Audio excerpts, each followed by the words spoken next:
아시아계를 대상으로 불법적인 영주권 취득을 알선하기 위해 10년 넘게 1000건이 넘는 위장 결혼을 공모한 대규모 국제 이민 사기 조직이 적발됐습니다. 유나이티드 헬스케어 최고 경영자 브라이언 톰슨을 살해한 혐의를 받고 있는 루이지 맨지오니가 오늘 맨해튼 연방법원에서 연방 스토킹 혐의 2건에 대해 유죄를 인정했습니다. 오는 11월 뉴욕 주지사 선거를 3개월 앞두고 시에나 대학교가 실시한 여론조사에 따르면 재선에 도전하는 민주당 캐시 호컬 현 주지사와 공화당 브루스 클레이크맨 후보의 지지율 격차가 10% 수준으로 좁혀졌습니다.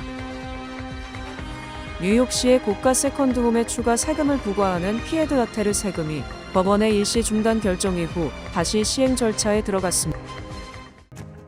이 프로그램은 당신과 PCB의 시너지, PC빌리티, 당신의 가능성을 더 큰 현실로 만드는 PCB뱅크 제공입니다.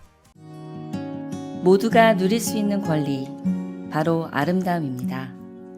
키스는 누구나 더 쉽고 당당하게 자신의 아름다움을 즐길 수 있는 세상을 꿈꿉니다. 키스는 우리 모두의 미래가 더 아름답게 빛날 수 있도록 최선을 다할 것입니다. 당신의 아름다움의 모든 순간, 키스가 함께합니다.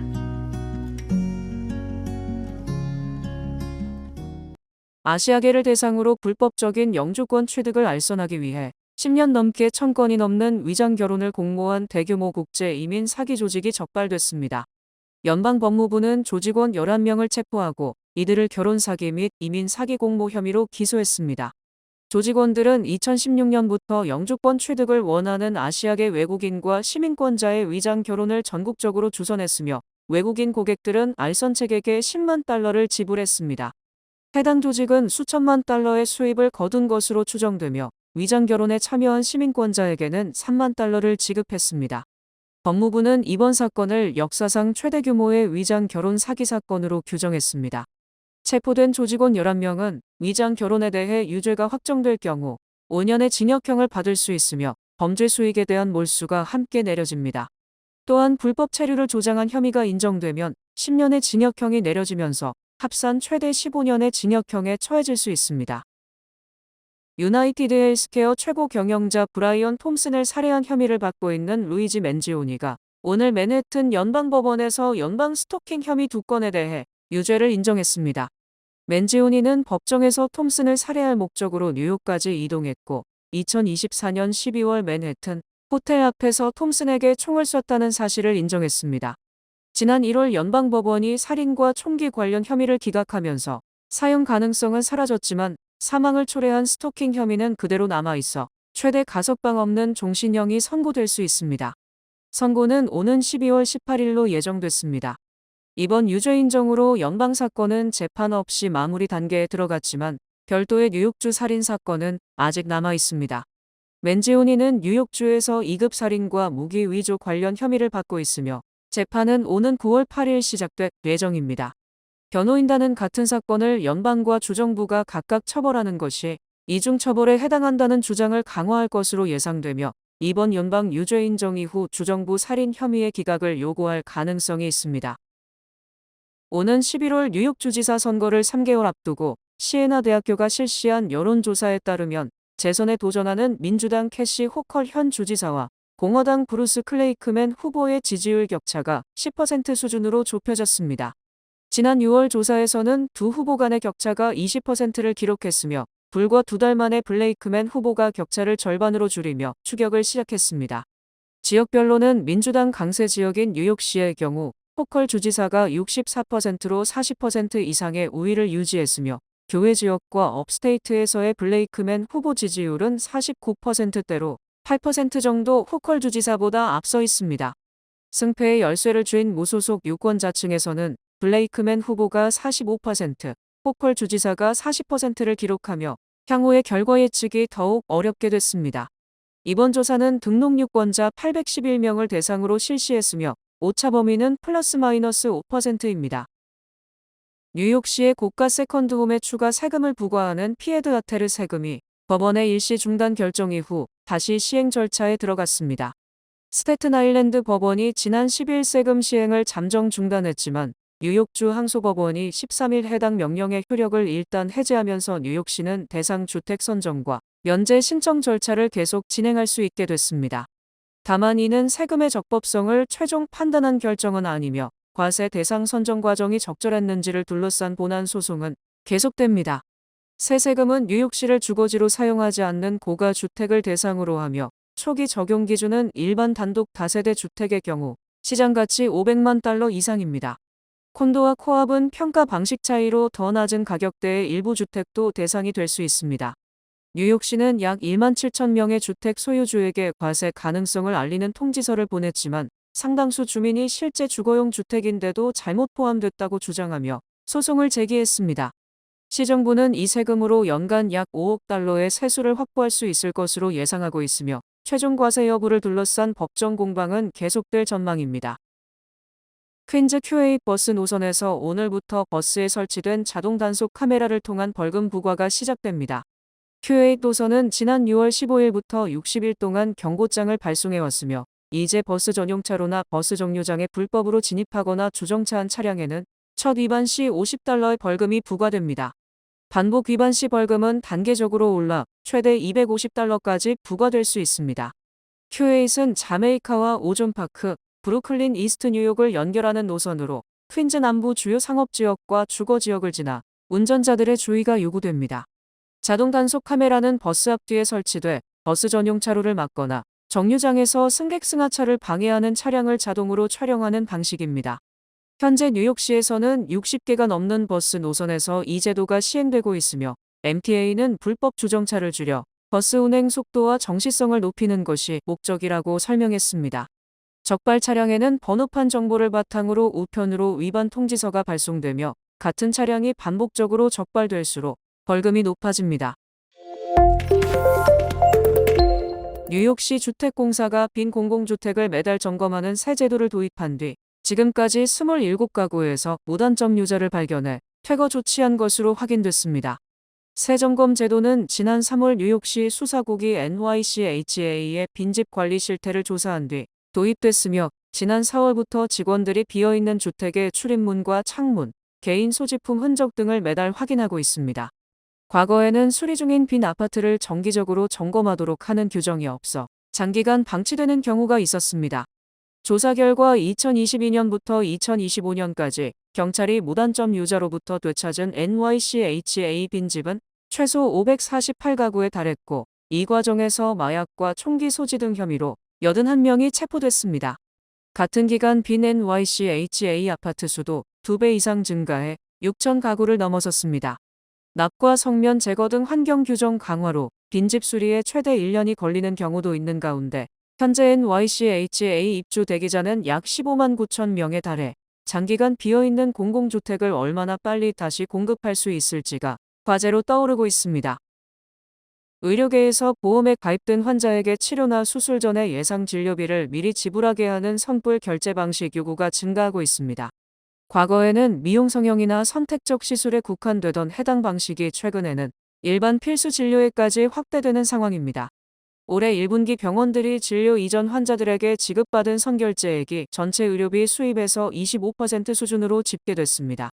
이는 지난해 같은 기간 23%보다 2% 상승한 수치입니다. 이러한 추세의 배경에는 보험 가입자들의 연간 본인 부담 한도가 상승하자 진료 후 비용을 청구했을 때 환자가 이를 감당하지 못하고 체납하는 사례가 급증했습니다. 이에 의료기관들은 사후 손실을 막기 위해 선불수금으로 시스템을 전환하고 있습니다. 전문가들은 진료 전에 병원비를 요구받을 경우 청구 금액이 어떻게 산정됐는지 확인하고 실제 진료비 이상으로 지불했을 경우를 대비해 환불 정책도 확인해야 된다고 조언합니다. 다만 메디케어 참여병원은 응급실 환자를 안정시키기 이전에 선결제를 요구할 수 없습니다. 연방노동통계국 BLS의 통계에 따르면 65세 이상 인구 약 6,200만 명 가운데 약 1,200만 명은 여전히 근로 중에 있다고 집계됐습니다. 이는 시니어 5명 중 1명의 수준입니다. 은퇴 연기의 주요 원인으로는 지속적인 물가 상승으로 인해 식비, 주거비 등 기초 생활비가 급등하면서 기존에 모아둔 저축액들이 예상보다 빠르게 고갈되고 있다는 해석입니다.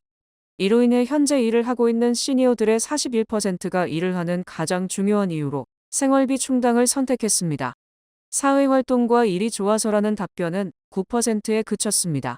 노동통계국의 장기 전망에 따르면 전체 노동시장에서 65세 이상의 시니어층이 차지하는 비중은 2022년 6.5%에서 2032년에는 8.5%까지 계속 증가할 것으로 예측됩니다.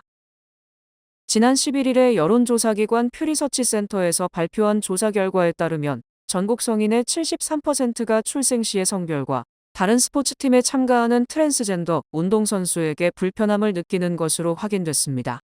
해당 상황이 편하다고 답한 응답자는 13%에 불과했습니다.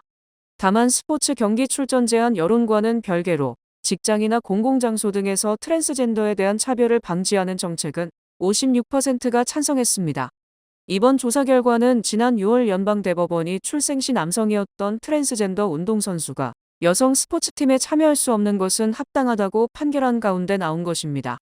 법원은 웨스트버지니아주가 도입한 생물학적 여성 경기에는 생물학적 여성만 참여할 수 있도록 하는 법안인 세이브 위민즈 스포츠 액트가 헌법의 평등보호 조항에 근거해 정당하다고 판결했습니다.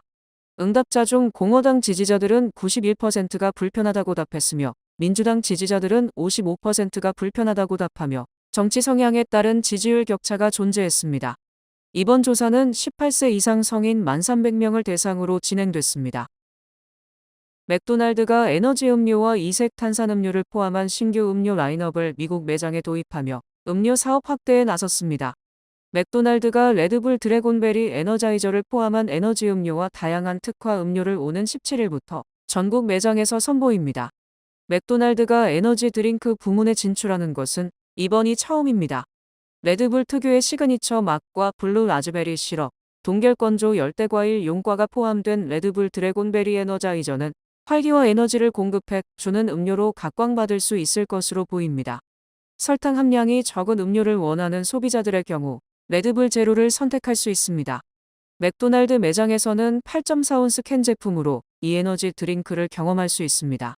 맥도날드 최고 마케팅 고객 경험 책임자는 수제 탄산음료와 원기회 복용 음료에 열광하는 소비자들이 늘어나고 있는 추세를 주목해왔다면서 그들은 모든 상황에 두루 잘 어울리는 다양성과 폭넓은 선택 가능성을 원하고 있는 것이라고 말했습니다. 이 프로그램은 대형은행의 든든함과 로컬은행의 세심함으로 함께하는 뱅크 오브 호프 제공입니다. 주요 단신 전해드립니다. 대한항공은 정기 이사회를 열어 합병 승인권을 결의했으며 아시아나항공 역시 본사에서 임시 주주총회를 개최하고 합병 계약 체결 승인권을 의결했습니다. 새로운 근로요건이 시행된 전후로 미국 전국 푸드스탬프 수혜자가 530만 명 이상 급감한 것으로 나타났습니다. 포브스 실시간 억만장자 순위에 따르면 순자산 10억 달러 이상 억만장자는 총 3,356명으로 집계됐습니다. 국가별로는 미국이 990명으로 가장 많았고 중국이 511명으로 뒤를 이었습니다. 영국 주간지 이코노미스트와 여론조사기관 유고브의 공동조사 결과 트럼프 대통령의 국정수행 긍정평가가 33%, 부정평가는 62%를 기록했다고 정치 전문 매체 더일이 보도했습니다.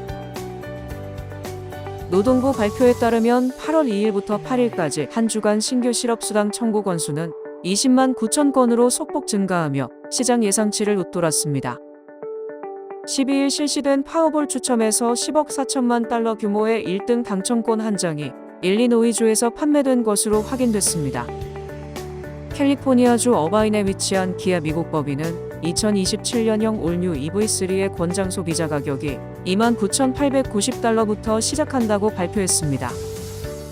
일본 수도권에 내린 기록적인 폭우로 주요 교통망이 마비되면서 이용객 7천여 명이 나리타 공항에 발이 묶였습니다.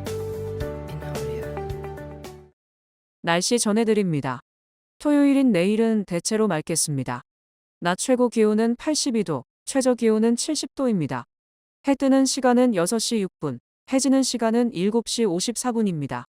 이상으로 주간 날씨와 세계 날씨 전해드립니다.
이상으로 8월 14일 금요일 TKC 뉴스데스크 여기서 마치겠습니다.